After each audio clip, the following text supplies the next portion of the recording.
Os principais nomes do mundo da bola, de Mara Entrevista.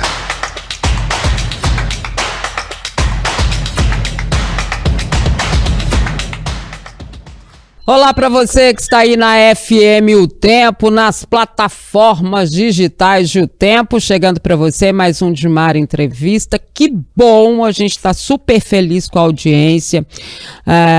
Acho que todos vocês têm entendido, né, o que é realmente o mote desse programa, que é estar mostrando para vocês não só os bastidores, né, do futebol, do vôlei, mas principalmente grandes pessoas, personalidades do futebol, do Brasil, do mundo, e que fazem, na verdade, toda essa história que a gente conta aqui todos os dias, né, a cada nova temporada do Brasil, que veio lá atrás, né, gente? A gente não começou hoje.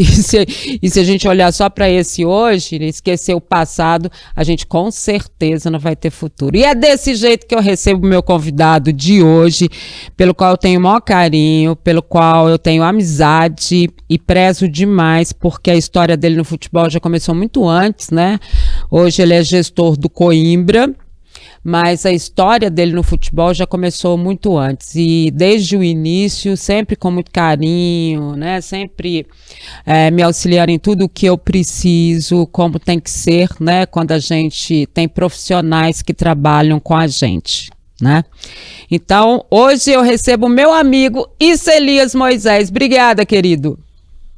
Obrigado a você, Dimara, pelo convite. É uma honra estar com você, para fazer esse programa com você, e eu também retribuo suas palavras. Sempre tive muito carinho por você, uma profissional exemplar, uma pessoa que sempre batalhou e chegou onde chegou, através de trabalho, de conquistas pessoais, de muita integridade, e eu fico também muito honrado de estar com você nesse programa. Que bom, que bom. Você vê que é amigo mesmo, né? Eu falo assim, que aqui a gente faz um programa de amigos para amigos e para os outros amigos que são, né, as pessoas que chegam e acompanham o programa, que vão se tornando amigo, ainda mais dessa forma como as redes aproximam, né, a gente das outras pessoas hoje, e todo mundo acaba ficando um amigo, é uma rede muito grande. Ô Issa, eu falei que a sua história no futebol já começou muito antes, né, do que as pessoas têm noção, hoje como gestor do Coimbra, mas quando foi que você começou a se envolver aí nos bastidores, nas diretorias de futebol, no Atlético, obviamente, mas como é que você começou? Quando foi? Eu comecei efetivamente no futebol em maio de 1999, época de uma transição que o Nélio Brant estava entrando no Atlético, e também levado na época pelo ex-presidente Alexandre Calil, e fui convidado a participar da gestão, aquela fase de transição, era maio de 99, e ali eu dei início à minha trajetória dentro do Atlético, que perdurou até 2017, foi bastante tempo dentro do Atlético. 2017, né? Bastante tempo, Issa. Essa gestão, para o pessoal que não sabe, né? O Nélio era o presidente, aí o Calil começou a efetivamente, né, participar da gestão do Atlético. Ali ele ainda era diretor de futebol, isso? Na época ele ainda não era diretor de futebol. Na época, assim como eu entrei, ele começou também. Edson Simão, Sérgio Coelho, todo mundo de uma maneira informal, né? Essas pessoas que eu citei. Ajudando, né?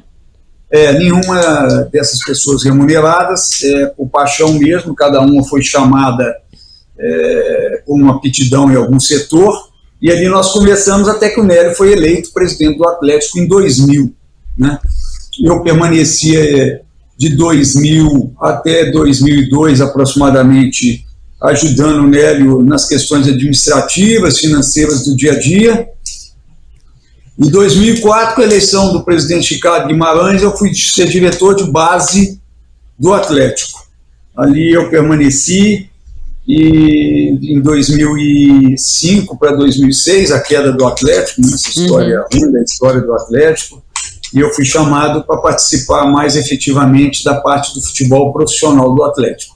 Eu larguei a base e fui ser assessor da presidência com o Ricardo, mas tendo uma influência grande na reestruturação do Atlético, aquela altura já na segunda divisão, e ali começou uma história para mim muito importante, porque conseguimos subir o Atlético, né, campeão. Essa camisa que vocês veem atrás é a camisa do título do Atlético. O título da Série B. Isso, apesar que as pessoas pensam com muito orgulho, porque foi ali que eu acho que o Atlético começou assim a dar uma guinada na sua história, e depois fui assessor do ex-presidente Ziza Valadares, e depois a gente interrompeu a participação no Atlético, porque houve umas modificações na lei do futebol, né?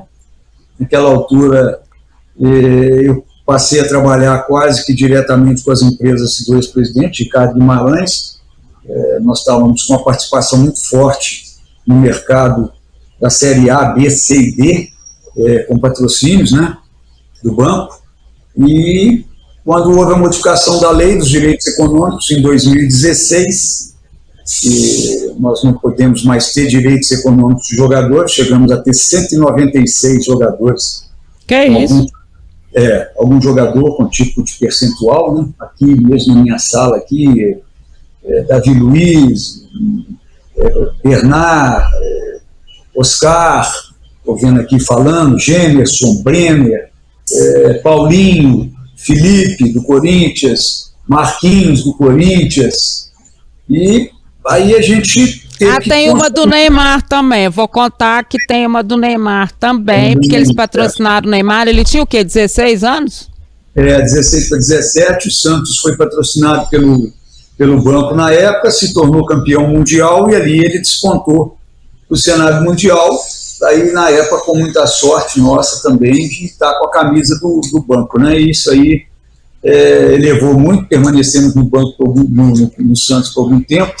Então tem umas histórias aí, nós chegamos a ter bastante jogadores em direito econômico. E em 16, com a FIFA mudando a lei, né, nós chegamos à conclusão que nós tínhamos que montar um fundo de investimentos e partir para criar os nossos, né, jogadores, né.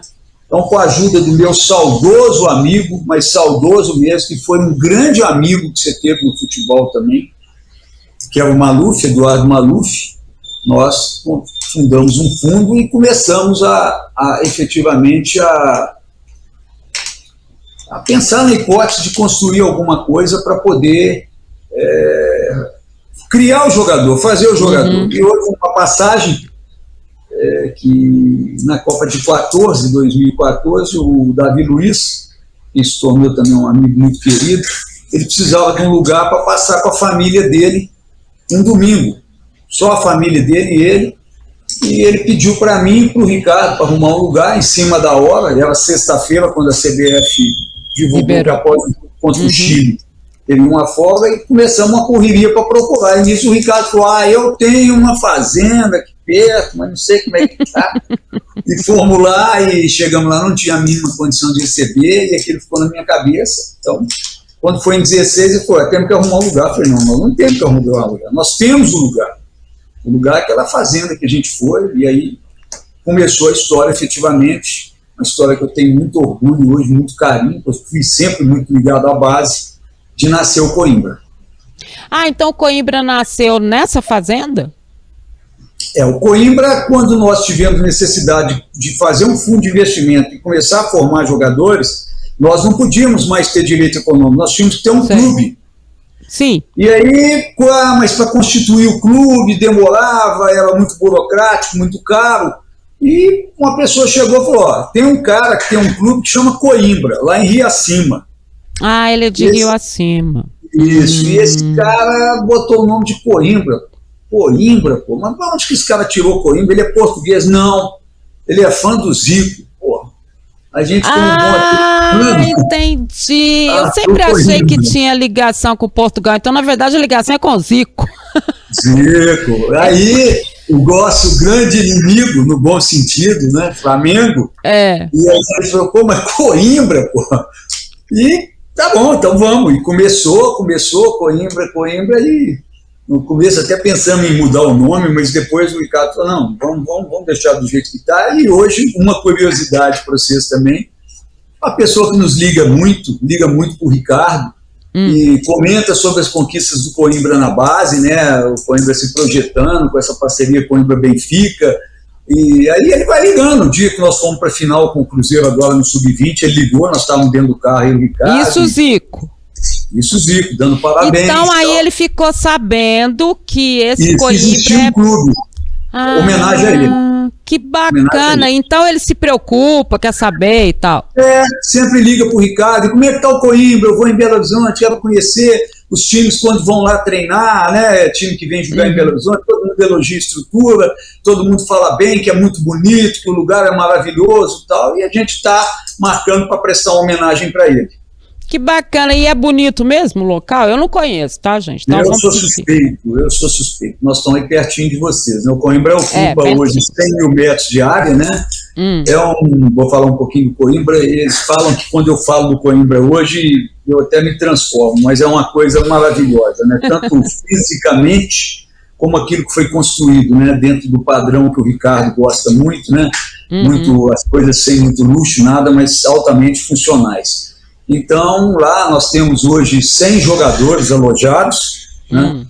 Nós servimos hoje 5 refeições por dia no refeitório de primeiro mundo, com controle digital, a parte de nutrição toda de acordo com a vida de um atleta, né? Então nós servimos café da manhã, almoço, lanche da tarde, janta e ceia à noite, 5 refeições ao dia, acompanhados de nutricionistas, fisioterapeutas, fisiologistas, assistente social que acompanha os meninos menores que estudam, leva na escola numa van própria do Coimbra e espera e traz de volta para o alojamento, né? Fisioterapeutas, igual eu disse, psicólogos. Então, é assim, Dimara, é uma estrutura de Série A do brasileiro. E é base profissional, né? Não, o profissional a gente faz para cumprir a legislação. Então, o que a gente fez? O Coimbra nasceu com uma equipe de 16 a 20 e uma equipe de 20 a 23 que disputava o campeonato, vamos dizer assim, por disputar. Tá. Com um pouco de competência e um pouco de sorte, a gente conseguiu subir o Coimbra no profissional da terceira para a segunda, da segunda para a primeira, permanecemos na primeira 2 anos e depois caímos, e aí a gente chegou à conclusão que não era o nosso negócio. Não era o nosso negócio, porque o nosso negócio era formar. Então não adiantava ter o profissional gastando um dinheiro que a gente levaria anos e anos e anos para projetar ele no cenário nacional, de estar disputando uma Série C, uma Série B, e muitas vezes com muita dificuldade, igual a gente percebe e vê, porque a gente, querendo ou não, é do futebol e percebe isso.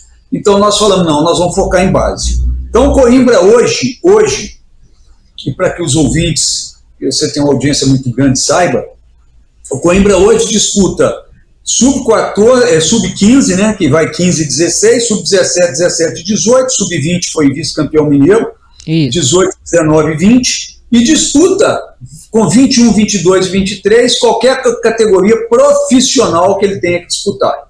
Sei. Então nós aproveitamos o jogador de 15 anos até os 23 anos, fazendo com isso que a gente consiga projetar esse jogador no cenário nacional ou no cenário internacional. No cenário nacional, nós temos jogador hoje no Corinthians, no Atlético Mineiro, no Grêmio, no Juventude, no Sport Recife, e no futebol internacional nós temos ao todo 14 jogadores jogando em Portugal, jogando na Coreia, no Japão. Então, esse é o nosso objetivo, é produzir para vender, é puro business, né? Então, e a partir do ano que vem, com a construção de mais 2 campos sintéticos, nós vamos passar a ter 10 anos, 11 anos, 12 anos e 13 anos. Então, nós vamos atuar de 10 a 23 anos dentro do nosso CT, só com categorias de base. E para o pessoal entender isso, é um clube empresa, né? Sim, é um clube. O Coimbra, na verdade, ele é um SAF. Ele é uma SAF. Ele é uma SAF já há muito tempo, né? Isso. Ele nasceu SAF, né? Praticamente sim. Ele nasceu um clube empresa e agora, oficialmente, ele se tornou SAF. Eu tenho muito orgulho de ser presidente dessa SAF. Né? Então, a gente hoje faz esse trabalho empresarial. É tudo contado, é tudo organizado. Quem vai lá realmente fica muito impressionado. A gente recebe, inclusive, pessoas que fazem estágio pela própria CBF, para poder fazer estágio de sub-20, de 17, de 15, formadores, pessoas que mexem com o mercado o mercado de jogadores, pessoas que mexem com a análise de desempenho, porque a gente tem uma estrutura realmente muito bacana, e que foi muito alavancada com a parceria com o Benfica, né? Nós temos três treinadores portugueses que trabalham hoje dentro do CT full-time, né? Você tem 3 treinadores portugueses, isso aí mais voltados para essa base mesmo aí? Ou eles... Não. Só na base?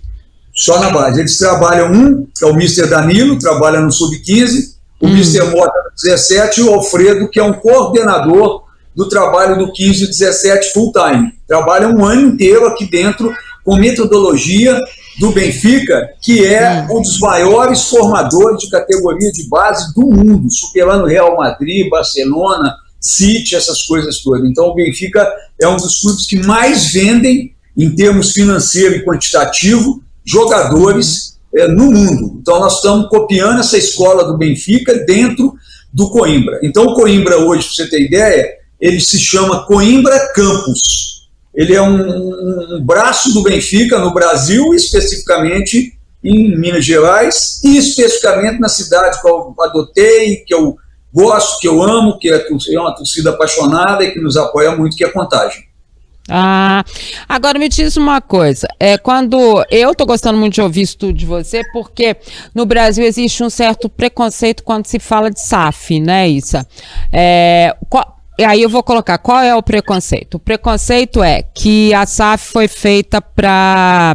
E é isso, né, gente? SAF é empresa, né? Isso, empresa ganha. O que uma empresa quer? Ganhar dinheiro. Como é que essa empresa ganha dinheiro? Com venda de jogador, né? Tem patrocínio, tem as outras coisas todas, mas se ela quiser mesmo permanecer e ter sua história, agora mesmo o Ronaldo não estava lá na Arábia, Emirados Árabes, não sei o quê, conversando sobre possibilidades de recursos aí para a base do Cruzeiro.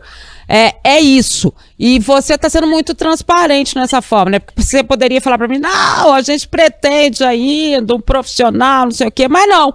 É isso. Não. É base, é venda de jogador, é formação, é isso aí, né? Exatamente, isso aí. Não tem, assim, muita coisa que esconder. O que acontece é que em todos os negócios, existe a SAF e a SAF. Tem SAFs que eu acho que vão dar certo, tem SAFs que eu acho que não vão dar certo. Tão certo assim, porque nós estamos querendo mexer com uma coisa que é paixão. Futebol brasileiro, seja em qual clube for, existe a paixão. Então, o cara entra para ganhar dinheiro, e a torcida quer o quê? Ganhar título. A torcida quer o estádio, ver jogadores de qualidade. Isso se torna a empresa, na parte financeira, com a parte de produtividade e resultados, é conflitante. É muito conflitante, muito. Então, você vê, eu vou te dar um exemplo claro, que não é segredo, está na mídia, né? O Palmeiras ganhou o que quis e o que não quis. E a presidenta, ela é cobrada, vende o avião e faz isso, compra de hotel. Peraí, gente, ela comprou o avião do bolso dela. Não foi o Palmeiras. É dela, né? É dela o avião, então vende o avião e compra. Quem vende o avião e compra o avião é dela. Então a gente não pode, até fazendo um parâmetro agora entre o Palmeiras e o Atlético, daqui a pouco começar a falar que o Rubens tem que vender isso e comprar aquilo, que o Ricardo tem que vender isso e comprar aquilo. Não. A SAF é o seguinte, você tem que ter o desempenho esportivo e ao mesmo tempo o desempenho financeiro. Equilíbrio nisso, porque senão vai dar problema. Não tenham dúvida que vai dar problema. Começa a choração, começa a aberração. O Bahia está aí, entrou, comprou jogador, gastou um dinheiro absurdo que nunca tinha gasto na história dele, se somar tudo, está aí brigando para não cair. Quer dizer, é conflitante. Então, realmente, você falou, a gente tem que perceber que existem várias maneiras de SAF. Né? A gente pode citar, porque também é público, não é alguma coisa que eu estou dizendo que ninguém saiba. O Vasco passa por algumas dificuldades financeiras e todo mundo achou que a SAF ia ser um paraíso. O cara ia comprar, eu quero o Neymar, eu quero o Cristiano Ronaldo, eu quero isso. Não, vai ter que existir um equilíbrio entre o desempenho esportivo e entre o desempenho financeiro, que é o que, modéstia à parte, eu, e o Diego Alves, que trabalha junto comigo no Coimbra, a gente tenta buscar. A gente tenta colocar jogadores no mercado, mas, ao mesmo tempo, obter um resultado de campo, que é muito importante para o jogador também, diga-se de passagem, ele nascer já vencedor, ganhando, é muito importante. Vou te dar um exemplo. O Coimbra Sub-15 e Sub-17 disputou agora em 23, pela primeira vez, a primeira divisão do Mineiro. Então, nas respectivas categorias. Sim. O Coimbra 17 é campeão do interior e o Coimbra 15 vai disputar com o Betinho o direito de ser campeão do interior. Já que eu repito, é muita honra, a gente faz parte de Contagem, então a gente não faz parte da capital. Então a gente disputa esses títulos. É muito importante. Nós já temos muitos jogadores de qualidade, já ambicionados pelo mercado interno e externo, e ao mesmo tempo estamos com 2 conquistas. Não é campeão mineiro, mas tá bom, mas já ganharam, vão ganhar um troféu, o 17 ganhou e o 15 vai disputar. Então isso mostra o equilíbrio entre o financeiro e o técnico. Não sei se você pensa como eu, mas eu acho que esse campeonato brasileiro ele já mostrou bem a diferença das SAFs, né?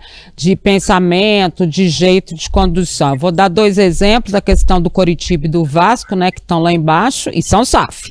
E a própria condição do Botafogo, que está lá em cima e também é uma SAF, né? Mas aí você tem outras situações no meio de tabela, mas eu acho que as pessoas já colocaram na cabeça que não é assim, virou SAF, tá lá na ponta, não, né? Porque ao contrário, eu tive chance até de conversar com o Arthur Moraes, que é o gestor da SAF do Coritiba, você sabe bem disso, né, que pertence aos Justos, aquele mesmo, gente, aquele do está demitido, é ele mesmo, que é o dono da SAF do Coritiba, né, ou seja, um negócio dele, e o Arthur falava de Mara, às vezes a gente tem que deixar um pouco o passado de lado, né, para que as novas pessoas que estão chegando tenham essa mente, apesar de eu penso diferente. Eu acho que os grandes clubes e tradicionais, o Coritiba é um desses clubes, né? Como é o Cruzeiro, como é o Atlético, né? A gente não pode apagar esse passado, exatamente pela questão que você falou, que é a paixão. Como é que você vai explicar para um jogador, para um torcedor do Atlético, apaixonado, que o CT dele não tem uma foto de Reinaldo, uma foto de Dadá, entre todos os ídolos que ele teve, né? Que o CT não tem uma taça que o Atlético ganhou, sabe? Que não tem passado. Ele tem passado, né? E talvez aí esteja, para mim, a grande diferença. Eu quero muito ver essa SAF do Atlético, primeiro porque eu acredito muito nas pessoas que estão nessa SAF, muito mesmo. Da vida, do cotidiano com elas e tudo mais, e sua também, porque eu sei que você também tem participação nisso. Eu acredito demais nessas pessoas, porque eu vi a paixão delas pelo Atlético, né? E quando eu vou para as outras SAFs, eu entendo que umas têm paixão, mas não era assim, né? E outras não têm paixão nenhuma, né? Que veio só o empresário e fez. Então, a mim me dá uma curiosidade muito grande de saber como é que o Atlético vai fazer, exatamente porque ele vai ser gerido e administrado por essas pessoas que são grandes empresários, mas que são também apaixonados. Então eu acho que talvez na do Atlético essa coisa seja um pouco minimizada. Você acha isso? Eu acho que sim, mas também tem um agravante, né? O Botafogo, quando tem uma crise, o John Taylor pega o avião dele, vai para a Inglaterra e gere de lá, né? É verdade. O próprio Ronaldo não reside em Belo Horizonte e vem esporadicamente a Belo Horizonte. O peso do Ricardo, do Rubens, do Rafael especificamente, é muito maior, porque além de serem os donos da SAF, além de serem apaixonados pelo Atlético, eles moram em Belo Horizonte, eles vão a um restaurante, eles vão a um estádio de futebol. Sim. Em todos os jogos, então se cobra deles com muito mais facilidade do que o John Taylor, do que o A, o B, o C, que às vezes não estão nem no Brasil para ser cobrados, né? Então, você está falando para surdo. Então, essa é uma grande diferença que foi feita. Mas é por isso que eu acho que a do Atlético vai ser diferente, você não acha? Isso, justamente, são dos fatores preponderantes, porque isso foi pensado.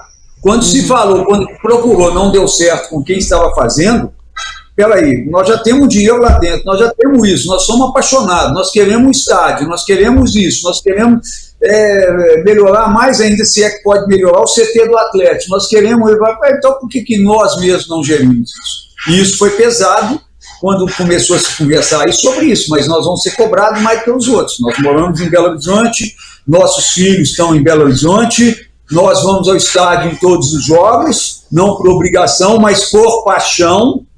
Então, isso foi pesado. Então, isso para mim é o grande diferencial da SAF do Atlético em relação aos demais co-irmãos. É o que eu acho também. Eu acho que essa coisa a gente vai ver de forma diferente no Atlético.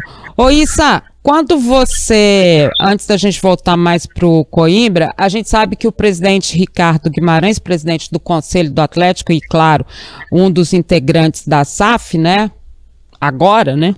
Realmente, agora saiu, ele teve que deixar essa questão do Coimbra, né, da administração mesmo do Coimbra, ou da relação mais próxima com Coimbra, a nível de exigência, explicando só um pouquinho para o pessoal, é o seguinte, você pode ter um time aqui, você pode ter um na Europa, você pode ter um nos Estados Unidos, mas você não pode estar gerindo 2 aqui, né, é mais ou menos isso. E aí, como é que fica a questão do Coimbra? O Coimbra o Ricardo realmente, como ele vai ser, ele é um dos donos da SAF, isso. Ele ficou impedido de ser o presidente da SAF do Coimbra. Então eu estou assumindo a presidência da SAF do Coimbra. Então eu ficarei como presidente da SAF do Coimbra e o Ricardo fará parte da SAF do Atlético. Entendi. Então houve a divisão, é isso aí, pronto, e segue o jogo, e o Coimbra segue nesse trabalho que ele faz. Quando você fala assim dos jogadores, né, e dos muitos que a gente viu aí, você falar nomes e tudo mais, no pensamento seus, como é que vocês recrutam esses meninos? Ou são olheiros, Copa São Paulo, que vocês vão lá e ficam observando todo mundo? É o quê? De onde vêm esses meninos? Os portugueses, quando eles chegavam aqui agora, não os que nos descobriram, mas esses aí agora, eles falavam que nunca viram brotar tanto jogador, tanto talento na vida deles. Então, qual que é a linha que o Coimbra fez? O Coimbra tem, e a gente chama hoje, é mais bonitinho do que olheiro. Eu sou da antiga, é olheiro, mas agora é mais bonitinho, se chama observador técnico. É verdade, agora é observador técnico, mas é olheiro, tá, gente? É olheiro, só mudou o nome, porque parece que olheiro ficou meio pejorativo. Então, o que acontece? A gente tem pessoas que olham pra gente no Nordeste, a gente tem pessoas que olham pra gente na região Sul, temos pessoas que olham pra gente no Centro-Oeste, e a gente faz clínica. O Coimbra faz clínica em várias cidades do Brasil. Como? O Coimbra tem hoje trabalhando para eles como fixo o Careca, que é um ex-jogador, um jogador famoso. Careca, qual Careca? Careca do Cruzeiro, que machucou muito o Atlético. Grande Careca, para quem não sabe, foi um dos maiores jogadores que a gente teve chance de jogar. A seleção brasileira, cara, jogava demais, muito mesmo. Que bom que ele tá com vocês, que bom. Tá lá, tem o Vladimir, que foi um lateral direito do Atlético, que trabalhou na base do Atlético também muitos e muitos anos. Tá com a gente. E aí, o que a gente faz? A gente vai ao interior da Bahia, nunca capital. Capital da Bahia não adianta, sei lá, o cara quer jogar no Bahia ou no Vitória, então não adianta. Então a gente vai no interior de Minas, a gente vai no interior da Bahia, a gente vai no interior de Pernambuco, a gente vai no interior do Ceará, a gente foi agora num lugar que pouca gente gosta de trabalhar, nós ficamos um mês no Piauí, no interior do Piauí, até mesmo em Teresina. Nós dessa vez quebramos o protocolo e ficamos em Teresina. Isso é um ponto. O outro, para você ter ideia, eu vou falar com você que a maioria é de Contagem. Nós fizemos 2 clínicas em 3 domingos. Em Contagem? No nosso CT. No dia 10, de meninos de 10, 11, 12, 13 anos. 4 categorias. 685 inscrições feitas sem divulgação. Sem divulgação, só no boca a boca. O Coimbra vai fazer isso, o Coimbra vai fazer aquilo. Desses, nós tiramos 45 que vão começar a disputar o Campeonato Mineiro Sub-13 e sub-14 no ano que vem pelo Coimbra. E, periodicamente, uma vez por mês, a gente faz a captação de meninos da capital, de meninos de Contagem, de Betim. Então, é captar, trabalhar é captar. Isso é mineração. Você fica ali, com a bateria ali, de repente você descobre uma pedrinha. Aí essa pedrinha aí é que vai te dar o retorno de todo o investimento que você faz, não só no fomento, né, que é o dia a dia, mas também em estruturação. Coimbra não para. Coimbra construiu esse ano um prédio de 2 andares para cada treinador tivesse sua sala independente. O Coimbra está construindo 2 campos sintéticos, né? O Coimbra tem um campo pronto para o estádio, que é o estádio Flávio Guimarães, que ainda não está pronto para receber jogos de time profissional com público, que ainda não terminam as obras que têm que ser feitas. O Coimbra não para. O Coimbra não para. O Ricardo vai, mexe. Então, isso é tudo o quê? Acreditando nesses jogadores que a gente busca para formar e, efetivamente, poder depois vendê-los. Não só vendê-los, né? Vocês trabalham também com o empréstimo, né? Ou, por exemplo, para poder virar vitrine, aí você pode emprestar para o América, para o Atlético, para o Grêmio, para não sei para onde, para essa vitrine também, né? Isso, mas o objetivo nosso é internacional. Por quê? Ah, tá. Então me explica isso. Vou te explicar porque muita gente às vezes me pergunta e não entende. Eu digo que no futebol de base existe uma coisa que se chama degrau. O que é degrau? Eu formo um menino, começa a formar, ele enche os olhos. Igual eu tenho um menino lá agora, que eu tenho no meu celular propostas do Grêmio, do Flamengo, do Vasco, do Corinthians e do Atlético Mineiro. Por ele. O que é o degrau? Eu pego esse menino e empresto para algum desses clubes. Sei. Com o preço passe fixado num valor mais baixo. E amanhã ou depois, esse menino vai para o exterior.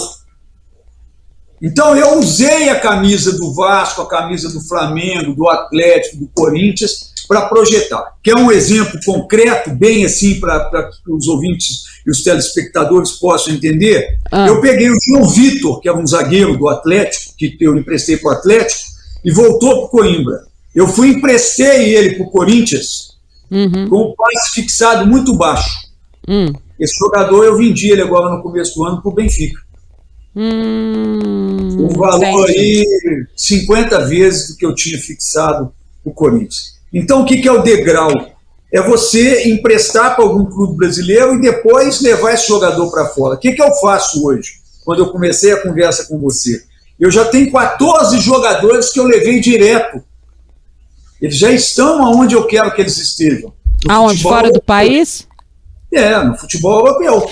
Mas me explica... Entendi. Agora me explica então aquele mecanismo. A FIFA tem um mecanismo que os menores não podem deixar o país, né? A não ser que você tenha lá um conceito que o pai, a mãe ou um responsável vá com eles. Ou não tem? Até 18. Até 18. Então, aí vocês emprestam só depois de 18? Vocês vendem só depois de 18? Normalmente sim. Normalmente sim. Porque existe essa o mecanismo, né? Esse mecanismo que não é um mecanismo muito honesto, né? Você arruma um emprego para o pai do menino lá, isso. E o pai do menino é exatamente isso que se faz. Vai julgar, tal, papai. Então, preferencialmente, a gente trabalha ele até os 18 anos, corrigindo todas as deficiências dele e depois levando ele. Só para você ter um exemplo, todos os jogos, todos os treinos de todos os dias é transmitido ao vivo para Portugal, para o Benfica. Lá no Benfica fica uma sala cheia de analistas de desempenhos, pessoas já corrigindo deficiências que eles estão vendo aqui em Contagem.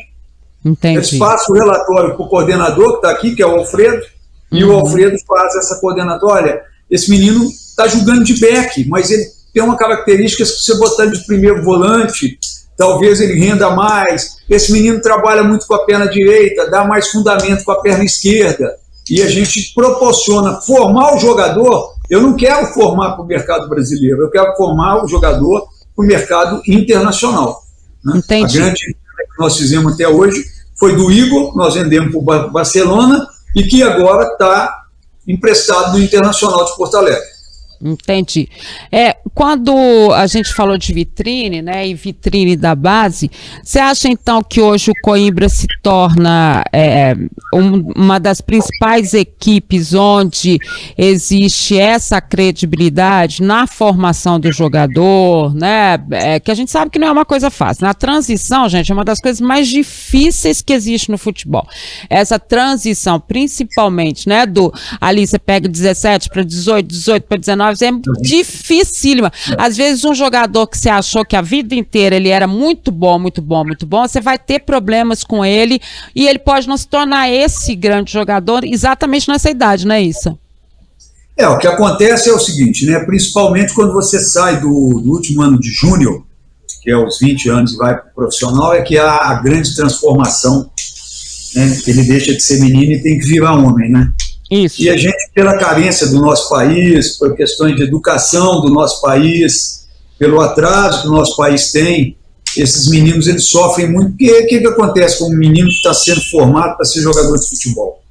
Ele quer comprar um carro e ele provavelmente ele vai casar aos 19, aos 20, quando ele não engravida uma moça e aí complica a vida dele toda, né? Ele tinha um projeto de ajudar a família, agora tem a família, mais uma mulher e um filho.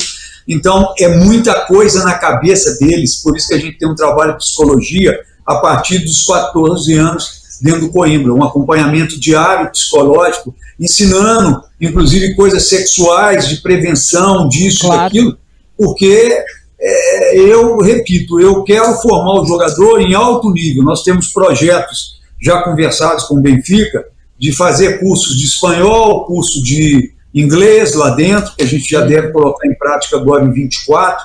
Eu posso te dizer o seguinte, nós vamos demorar um pouquinho. O Coimbra tem estrutura de Série A.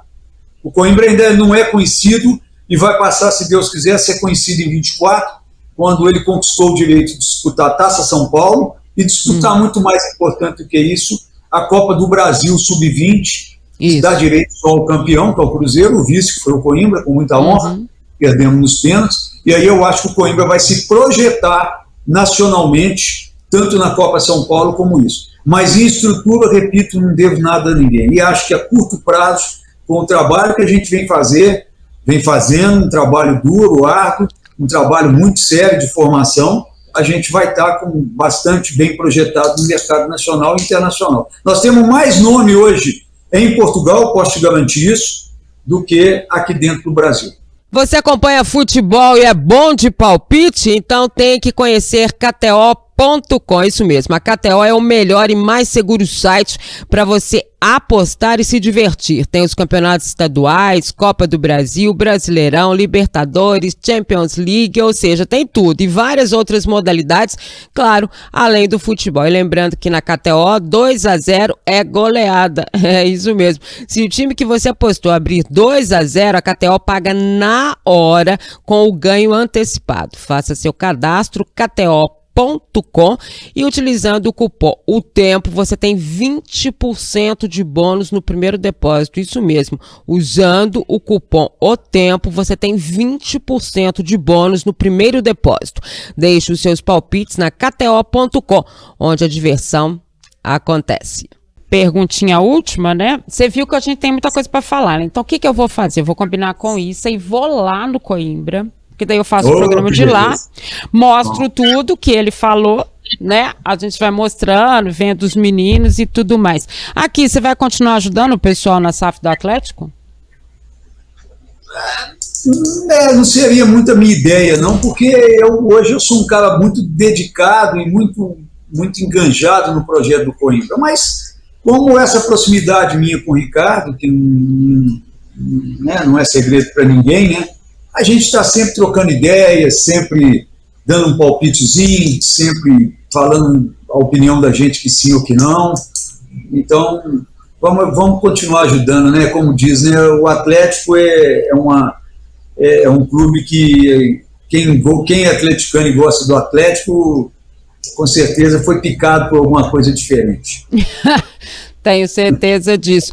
E até porque ele tem um trabalho muito bacana no Atlético, até nessa, né, deixou de treinar lá no campo da Siminas, com as vaquinhas passando atrás e tudo mais, para ir para o CT, né, e o Issa, sem dúvida nenhuma, tem um trabalho muito importante nisso. E assim, que é uma coisa muito próxima, né? As pessoas não sabem, mas com uma proximidade, ele até tocou no nome dele, com uma proximidade muito grande com esse amigo fantástico que a gente teve na vida, que já projetava tudo isso há 500 anos atrás, que é o Eduardo Maluf, a quem eu dedico o programa de hoje, a família dele, a todo mundo, porque... esse aí, meu amor, sem ter mais não, tá? Queria dizer, nenhum que apareceu depois, com todo respeito que eu tenho a todos eles, mas o que ele sabia, nem ninguém sabe, né, isso? O Maluf era um cara diferente pelo seguinte, eu digo o seguinte, a pessoa que tem capacidade de transitar entre dois clubes, que foram Atlético e Cruzeiro, sendo sempre bem recebido e respeitado pela torcida do Atlético, pela torcida do Cruzeiro, o cara é diferente. Isso aí, não tenha dúvida disso, o cara é diferente. A ética, a postura, o conhecimento, eu aprendi demais com ele. Demais. Foi o grande professor que eu tive na minha vida. Eu também. Foi ótimo. Ô, isso, então, combinado? A gente vai se ver pessoalmente no Coimbra, ok? Com o maior prazer. Com o maior prazer, vai ser um prazer te mostrar, trazer alguns meninos para você conversar, você conhecer a estrutura fantástica que é o Coimbra hoje. Bacana, nós vamos fazer isso. Eu queria te agradecer demais, obrigada demais, meu amigo, por tudo. Não tem que agradecer. Por tudo mesmo, por ser essa pessoa bacana, transparente, que explica pra gente é isso, não é isso, é aquilo e pronto, acabou, é a verdade, né? Eu acho que às vezes no futebol a gente questiona muito, mas o que acontece é falta de transparência, né? E futebol precisa ser mais transparente, exatamente pelo que o Issa falou, porque a gente trabalha com a paixão das pessoas. E aí, se você fizer isso aqui, né, de mentirinha, né, não vale para quem é apaixonado, né? Obrigada, Issa, valeu, beijo grande. Fica aí que eu tenho que dar tchau para eles, tá? Então é isso, gente. Mara entrevista hoje com o Issa Elias Moisés, que agora é o presidente da SAF Coimbra, isso mesmo, do Coimbra, e a gente vai lá para entender um pouco mais ainda do Coimbra. Tenho certeza que você adorou todas as informações e a gente se vê na próxima semana. Tchau, obrigada, valeu.